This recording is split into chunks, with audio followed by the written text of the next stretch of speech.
नमस्कार, आप सभी का एक बार फिर से स्वागत है। काल भैरव जयंती के मौके पर काल भैरव अवतार की कथा सुनते हैं। शिव महापुराण के अनुसार एक बार भगवान विष्णु जी ने ब्रह्मा जी से पूछा कि इस ब्रह्मांड का सर्वश्रेष्ठ रचनाकार कौन है। ब्रह्मा जी ने कहा, इस ब्रह्मांड में स्वयं ही मैं सबसे सर्वश्रेष्ठ हूँ। ब्रह्मा जी का उत्तर सुनने के बाद भगवान विष्णु को उनके शब्दों में बहुत ही अहंकार दिखा, जिसे सुनकर वो क्रोधित हो गए और उन्होंने कहा, इस संसार की रचना आपने मेरी आज्ञा से ही की है। और फिर दोनों मिलकर चारों वेदों के पास गए और अपने सवाल का उत्तर ढूंढने लगे।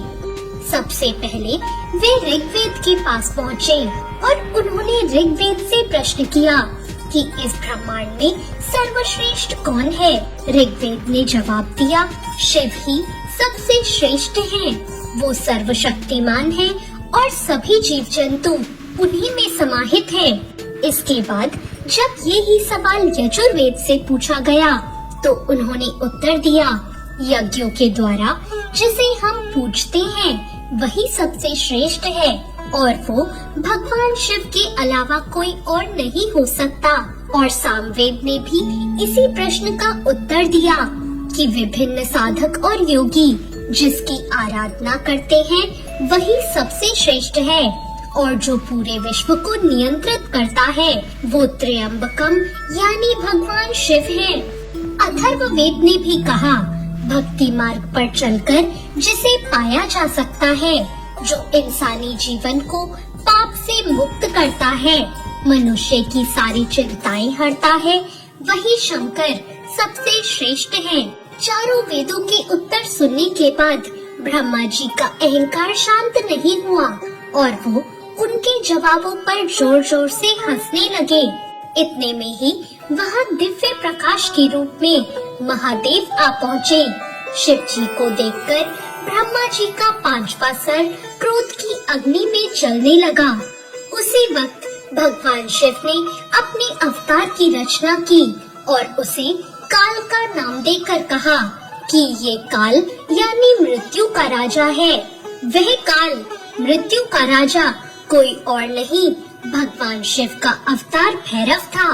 ब्रह्मा जी के क्रोध से जलते सिर को भैरव जी ने उनके धड़ से अलग कर दिया, लेकिन ऐसा करते ही भैरव जी को ब्रह्म हत्या का पाप लगा।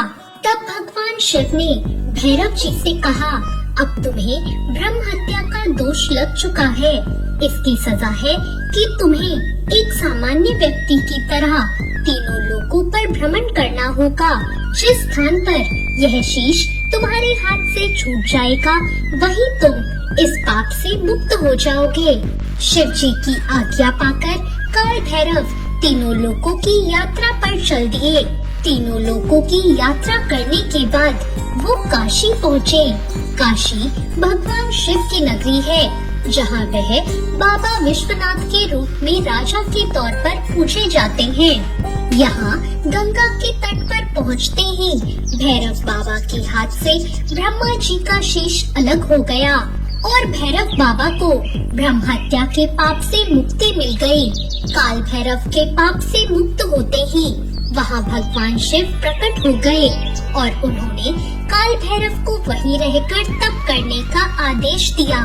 भगवान शिव ने काल भैरव को आशीर्वाद दिया कि तुम इस नगर के कोतवाल कहलाओगे और इसी रूप में यहाँ युगों युगों तक तुम्हारी पूजा होगी।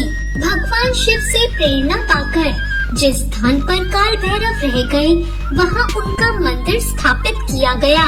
काशी में मान्यता है कि भक्तों को बाबा विश्वनाथ के बाद काल भैरव के दर्शन करना अनिवार्य है, अन्यथा बाबा विश्वनाथ के दर्शन अधूरे माने जाते हैं। जिस स्थान पर ब्रह्मा जी का सिर गिरा था उसे कपाल मोचन तीर्थ कहा जाता है। तो ये थी काल भैरव अवतार की कथा।